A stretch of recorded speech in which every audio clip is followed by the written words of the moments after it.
ದರ್ಶನ್ ಅವರಿಗೆ ಈಗ ಜಾಮೀನಿದ್ದ ಬಹಳ ಚಿಂತೆ ಆಗ್ಬಿಟ್ಟಿದೆ ಅಂತೆ. ನಿನ್ನೆ ಅವರ ಪತ್ನಿ ಹೋದಂಥ ಸಂದರ್ಭದಲ್ಲೂ ಕೂಡ ಯಾವಾಗ ಜಾಮೀನಿಗೆ ಅರ್ಜಿಯನ್ನು ಹಾಕ್ತೀರಿ, ಯಾವಾಗ ಹಾಕೋದು, ಏನು ಅಂತ ಎಲ್ಲ ಕೇಳಿದ್ದಾರೆ. ಅವ್ರಿಗೆ ಸಿಕ್ಕಾಪಟ್ಟೆ ಟೆನ್ಷನ್ ಆಗ್ಬಿಟ್ಟಿದೆ ಈಗ. ಕಾರಣ ಪರಪ್ಪನ ಅಗ್ರಹಾರದಲ್ಲಿದ್ದಂಥ ಫೋಟೋದಲ್ಲಿ ಅವ್ರನ್ನ ನೋಡಿ, ಅದಾದ ನಂತರ ಬಳ್ಳಾರಿ ಜೈಲಿಗೆ ಹೋದಾಗ ಅವ್ರನ್ನ ನೋಡಿ ಎರಡು ವ್ಯತ್ಯಾಸಗಳು ಕಾಣಿಸ್ಕೊಂಡ್ಬಿಡುತ್ತೆ. ಪತ್ನಿ ಭೇಟಿ ವೇಳೆಯೂ ಕೂಡ ಜಾಮೀನು ಬಗ್ಗೆಯೂ ದರ್ಶನ್ ಚರ್ಚೆಯನ್ನು ಮಾಡಿದಾರಂತೆ. ಜಾಮೀನಿಗೆ ಅರ್ಜಿ ಹಾಕೋದು ಯಾವಾಗ ಅಂತ ಪ್ರಶ್ನೆ ಮಾಡಿದ್ದಾರೆ. ಎಲ್ಲವನ್ನ ನೋಡಿಕೊಂಡು ಜಾಮೀನಿಗೆ ಅರ್ಜಿ ಹಾಕೋದಾಗಿ ಹೇಳಿದ್ದಾರೆ. ದರ್ಶನ್ ವಿರುದ್ಧ ಸಿಕ್ಕಿರುವ ಪ್ರಬಲ ಸಾಕ್ಷಿಗಳ ಬಗ್ಗೆ ಗಮನಕ್ಕೆ ತಂದಿದ್ದಾರೆ ಪತ್ನಿ.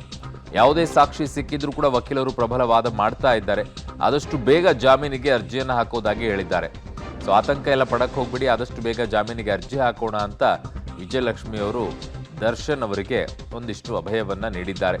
ಇನ್ನೆರಡು ದಿನಗಳಲ್ಲಿ ಜಾಮೀನಿಗೆ ದರ್ಶನ್ ಅರ್ಜಿ ಹಾಕೋ ಸಾಧ್ಯತೆ ಇದೆ ಅಂತ ಹೇಳಿದ್ದಾರೆ.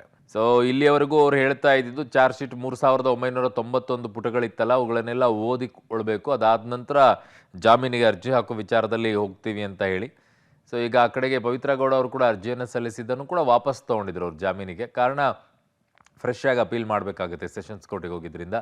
ಈಗ ಮತ್ತೆ ದರ್ಶನ್ ಅವರು ಇನ್ನೂವರೆಗೂ ಜಾಮೀನಿಗೆ ಅರ್ಜಿ ಹಾಕಿರಲಿಲ್ಲ.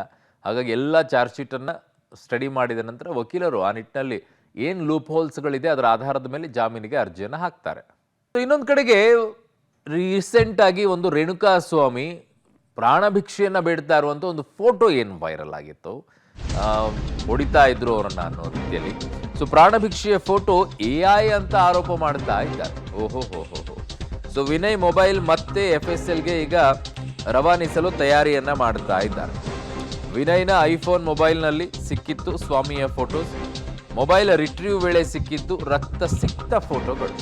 ಸೊ ಡಿ ಗ್ಯಾಂಗ್ನಿಂದ ರೇಣುಕಾ ಸ್ವಾಮಿ ಕೊಲೆ ಪ್ರಕರಣ ಏನಿದೆ, ಸೊ ರೇಣುಕಾ ಸ್ವಾಮಿಯ ಪ್ರಾಣ ಭಿಕ್ಷೆಯ ಫೋಟೋ ಏನಿತ್ತು ಅದು AI ಅಂತ ಈಗ ಆರೋಪ ಕೇಳಿ ಬರ್ತಾ ಇದೆ. ಹಾಗಾಗಿ ವಿನಯ್ ಮೊಬೈಲ್ನನ್ನ ಈಗ ಮತ್ತೆ FSLಗೆ ರವಾನಿಸೋಕೆ ತಯಾರಿಯನ್ನ ಮಾಡ್ತಾ ಇದ್ದಾರಂತೆ.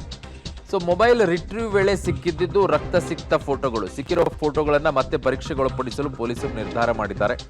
ಮತ್ತೆ FSLಗೆ ಕಳುಹಿಸಲು ನ್ಯಾಯಾಲಯಕ್ಕೆ ಪೊಲೀಸರು ಮನವಿಯನ್ನ ಮಾಡಿಕೊಂಡಿದ್ದಾರೆ.